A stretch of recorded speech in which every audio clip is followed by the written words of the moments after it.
Joining us is Fitch Ratings head of Asian sovereign ratings, Andrew Colquhoun. He joins us here in Hong Kong. Andrew, fourth rate hike this year so far, still not enough. I mean, India's still behind the curve. Well, inflation on the wholesale prices measure hit 10.6% in June, which is a very high rate, and is expected to stay in the high single-digit range through to the end of the year. Inflation at that level is obviously uncomfortable and raises the risks to financial and economic stability.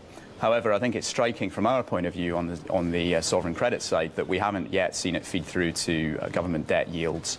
So government financing prospects haven't been impaired by this surge in prices. And some people are also saying that despite all the rate hikes, all the coming rate hikes that we're about to see, it won't ease inflation because of the underinvestment in certain sectors, the likes of infrastructure, for instance. That's certainly an issue, but I think it threatens to weigh more on growth prospects in the medium term.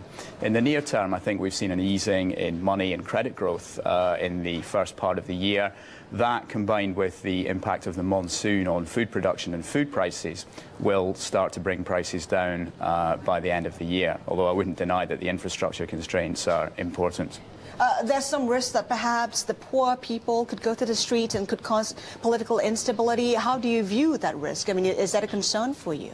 Well, we've already seen a day of general strikes in India's major cities.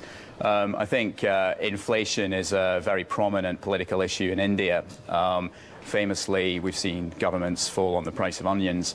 I think that the risk is that the support for the government and for its structural reform plans gets derailed by concern over higher prices. In particular, the government has recently taken what I would view as a helpful step to reform subsidies of fuel. But obviously that's going to impact fuel prices in the near term. So if people get if a connection is established in the debate between structural reform and higher prices, that could be unhelpful. But I don't think we're there yet. Andrew, in 30 seconds and quickly changing gears, India's also talking about stress tests for its banks. Is that needed? I think that's always helpful, and obviously they're feeding off what's going on in other major economies. I certainly can't hurt. All right, Andrew Colquhoun, thank you so much for that.